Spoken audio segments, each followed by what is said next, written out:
Whoa. Oh, god damn. I need me a haircut. Oh, wow. So what's good, my fellow peasants? How are you all doing on this most auspicious of days? Yesterday was the 30th anniversary, the celebration, and we did get Final Fantasy VII remake news, but it was this picture over here, and that's about the extent of it. But this is a key visual in the game, supposedly. Now, this picture kind of set me off thinking something I've thought a lot, and this article on the left, just above me, with Kitase speaking to Famitsu, it kind of really implies what I think. So, for a long time now, a lot of people have been saying that they believe the first episode of the remake will be entirely Midgar, 100% Midgar. Now, I kind of said why there's issues with that. You know, in the original, Midgar is only 5% of the total game and 10% of the total story. So that would mean they'd have to tell the other 90% in the other two episodes. And how that kind of wouldn't make sense, and they'd really have to bulk up Midgar. But despite that, I still think Midgar will be bigger. Now, what would make Midgar bigger? Well, of course, fleshing out stuff with Avalanche would do that. But I kind of don't know if we're going to get the backstory for Avalanche. But that's a possible route. But the route I'm really feeling is that Sephiroth becomes a menace in Midgar. And he's got a far more menacing presence. I mean, it was kind of hinted at in the original that he'd been sort of like this shadow, this dark shadow over Midgar, that a lot of people were scared. But that was really never pushed. I have a feeling they're going that route. And this key visual isn't the only thing that gives me that. The other thing that gives me that, if we go over to this article now. So Kitase spoke with Famitsu and he said, they asked him where they at the moment. And he said, we're currently brushing up the scene from the announcement trailer. Now this is the announcement trailer. But the fact that they're saying that they're brushing this up kind of really makes me think it's still in the game. I mean, it must be. Unless, of course, they talk about the other trailer, but then that's not an announcement trailer. Now, if that is true, if this is in the game, what is this all based around? Midgar. And one other very key thing. A black feather that could only come from Sephiroth. Right there. Now, this is interesting. That they say that this is a key visual from the game. And Sephiroth never had a wing back in the original, but it seems like they're going to give him the wing, that he's got the wing. During Midgar, we see this black feather fall.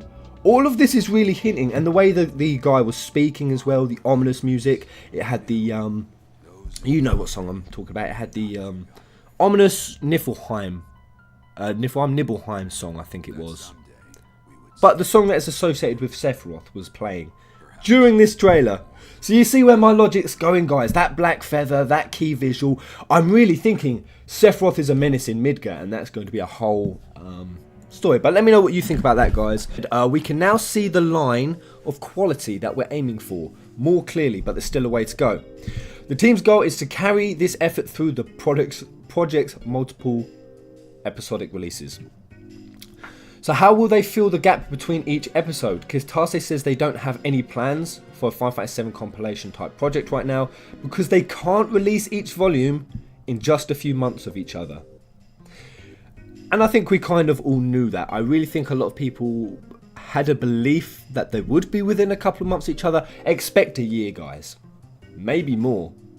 But expect a year between each episodic release. Honestly, that's why I said this could be going on for 3 years, this entire Final Fantasy VII remake. And how I said that if this comes in 2018, this could even skip a console generation. This could honestly slip over to the PS5. Believe it, guys. Believe it. He goes on to say that because they can't release it in each between a few months, he says they'd like to think of a way to supplement the gaps to hold interest. So that's how big the gaps are going to be. But they're thinking about how they can supplement them. And as for downloadable content, which is DLC is the most obvious option here, I don't think it's the only option. I think a Crisis Core port is an option, even a remaster, a Dirge of Cerberus, really work on the rest of the FF7 universe during that period. But DLC is another option. Kitase notes that he would like to use FF15 as a reference. Now I'm not doing because I don't like 15, but this tells me a lot. So a live stream or program to keep in touch with the users is something I'd like to do. So something like an ATR for Final Fantasy VII Remake. I'd watch the shit out of those ATRs. I would never miss an ATR. That I can promise you guys. But Final Fantasy VII Remake will be episodic, and if we want to have it to go all the way to the end of the original version, then I believe we'll need to devote everything we got for it. So I have no idea what will happen for things such as a filler between each episode and other works. So what he's saying, guys, is DLC is a option they're thinking about. But honestly, this is going to be so balls to the walls, and it's going to be such a stretch just to get to the final part of Final Fantasy VII Original. I keep saying this, I'm a broken record, I'll say it again. People do not realise the scale, the sheer scale of remaking this game. People haven't even sat down and thought about it. When you think about everything the original had, if you think about every scene, every location, to voice act and scale that fully to size, holy crap, at a minimum, just on the original alone would push it to over 100 plus hours. I worked it all out, I did the maths, I honestly did, and that's just for the original. If they give like Zack Fair a little bit of stage time, then it'll be 120 hour plus. And what you're seeing with that, you're seeing roughly the size of the 13 trilogy. And lo and behold, after I said 120 hours, which was the quote I gave in the video, about a week later, Kitase came out and said that it's going to be the size of 13 trilogy. Surprise her fucking prize. So I was spot on with that. And for anyone to say that the 13 trilogy could be one installment, well, you've just lost your damn mind. They've essentially got to remake a 13 trilogy's worth of content, and putting DLC that isn't related to that, or isn't advancing that, they're not going to have time for that. They're really not, because of course DLC, most of the development for that happens after, just like 15. Most of the DLC development is happening after. There is no after with the remake. As soon as one's done, they've got to move on to the next one. So this is where I'm kind of concerned. If they do still do DLC, then it's going to be DLC that's part of the story.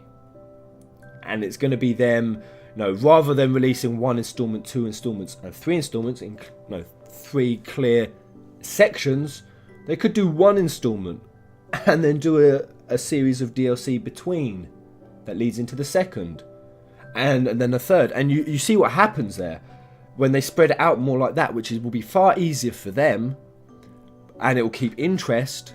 But what has it become? It has become a Telltale game. That would then be a Telltale game, like The Walking Dead. And I'm pretty sure that's not anything we want. But he didn't expressly said that DLC is an option. When he said about Final Fantasy 15 as a reference, he wasn't talking about the DLC. He was talking more about the ATRs and keeping in touch with the fan base. So he didn't directly express it there, and I kind of hope that they don't use the DLC like that. But ATRs would be super cool. I'm happy with that. And then finishing off this article, it says, although he can't say at the moment, he stresses, he stresses that they won't be removing any parts of the original that were well received, such as the Mysterious system. So there's kind of a double-edged sword there. When he said he stresses they won't be removing any parts, that would have been awesome. I'll be glad of that. But then he said that were well received. Now I'm trying to think of what that implies, what wasn't well received. But then he's talking about the combat system here, so he's talking about the Materia system. And he does go to say just before that, currently the base of the battle system has been solidified. Kitase confirms both Nomura and Takahashi that worked on Kingdom Hearts and Dissidia are putting their best into it. So again, that's two names there. It's not just Nomura, it's also Takahashi. We've had other names dropped in, so it really shows that Nomura isn't the sole director for this. And in closing, Kitase hopes to show progress on FF7 Remake sometime this year. He thinks it would be nice if they could have it playable or a trailer for it at an event. So that kind of talks that one isn't ready now. The fact he only said this the other day, it would be nice if they had a trailer for an event. It doesn't make it sound like they've got one for the 30th anniversary. Does anyone else get that wording, that section there? That's how I see it anyway. So that's really quashed my hope that we could be getting a remake trailer for the 30th anniversary. That line right there. But Famitsu also asked him about a possible FF remake. And I swear to God, Famitsu asked this all the damn time. There must be someone who works there who is a huge Six fan. And I'm glad for him to ask it. Kitase said, right now we're just working on FF7. But the staff within the company are also saying they'd like to remake it. But it's on reserve. So, a lot of people talk about an 8 remake or 9 remake. And whenever they do, I say, I don't think they're going to get remade. I'd actually like the 8 remake slightly more than the 6 remake. But despite that, I think the 6 remake needs it. I think the 6 remake needs it, and it deserves it. Again, remember, it's the highest rated Final Fantasy of all time. It has the trophy, and it's just a damn good game. So I think the 6 remake will be the next one. I don't think it'll be the 8 remake. I think that would be the best way to go. And a lot of staff want to do it, and it's on reserve. So there it is, guys. That's everything to do with the latest 7 remake news. What do you think? Do you think I've broken down and interpreted that well? Let's talk more about the gaps between the episodes, what you think they could do. Let's hope they avoid the telltale approach. I mean, it's even possible that they could fill it more with the optional kind of content. So I could really see perhaps the first episode being up to maybe Calm and the Nibelheim flashback.